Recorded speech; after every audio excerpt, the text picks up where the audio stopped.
Jangan lupa like, comment, and subscribe channel YouTube TVRI Bengkulu dan nyalakan lonceng notifikasinya.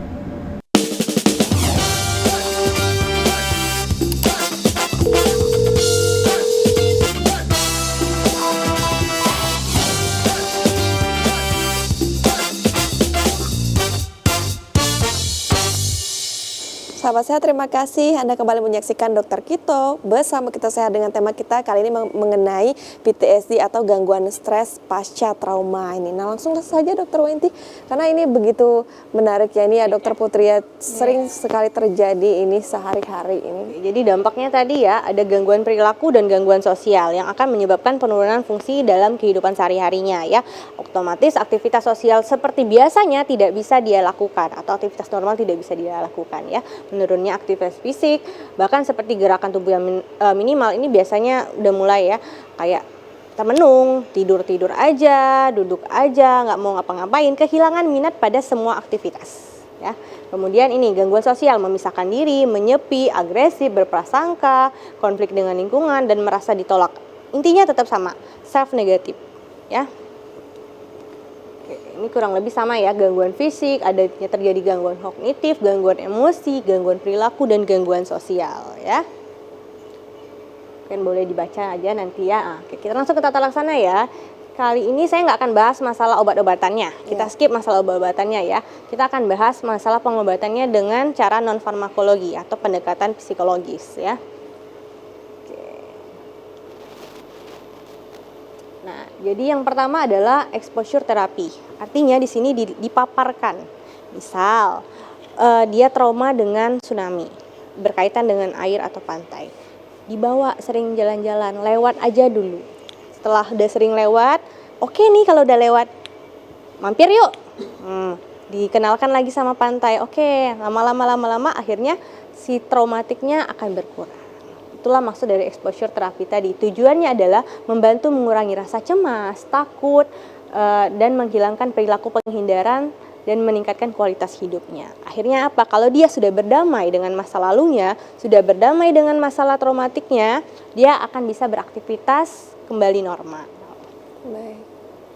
Kemudian ada CBT ya, kognitif terapi perilaku kognitif ya. Artinya di sini biasanya kita melakukan konseling seperti itu ya, mendorong pasien untuk mengevaluasi kembali kenapa, apa yang terjadi, ditanyakan, kemudian didengarkan, lalu memberikan masukan sedikit demi sedikit. Tujuannya apa? Untuk mengurangi pemikiran negatif tadi menjadi pemikiran positif yang akan meningkatkan kualitas hidupnya nantinya agar bisa beraktivitas normal kembali.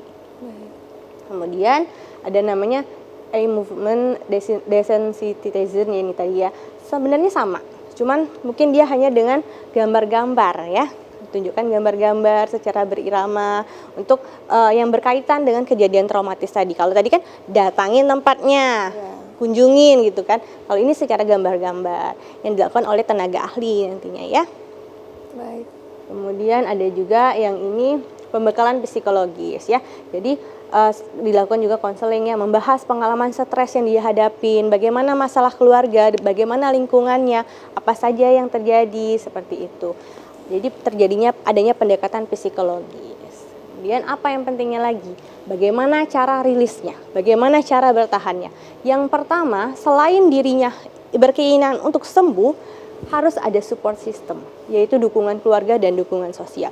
Karena penderita mental health ini tidak bisa sembuh sendiri tanpa bantuan orang-orang di sekitarnya, karena dia membutuhkan support yang harus mendukung bagaimana kehidupannya bisa berlanjut lagi dan melupakan masalah traumatiknya. Kemudian apalagi dari dirinya ini mampu membina hubungan personal dan interpersonal, mau berusaha bagaimana caranya berkomunikasi lagi dengan orang lain. Kemudian mampu mengendalikan perasaan dan pikiran negatif, bersikap positif.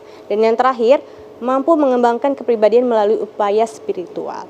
Jadi memang kita harus kembali lagi ke masalah spiritual.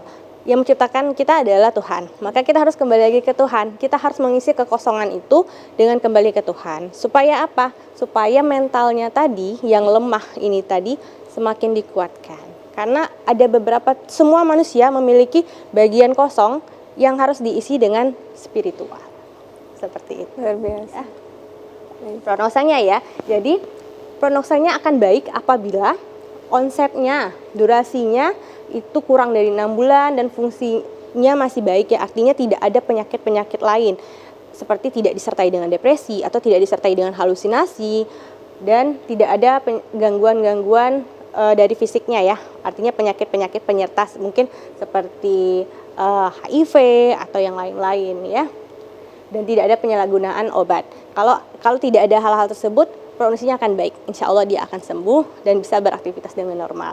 Kemudian, tapi kalau PTSD-nya disertai dengan gangguan lain akan lebih berat untuk penyembuhannya. Dan umumnya penderita yang menerima dukungan sosial dapat mempengaruhi perkembangan tingkat keparahan dan durasi yang lebih baik dan lebih cepat. Balik lagi ke support system.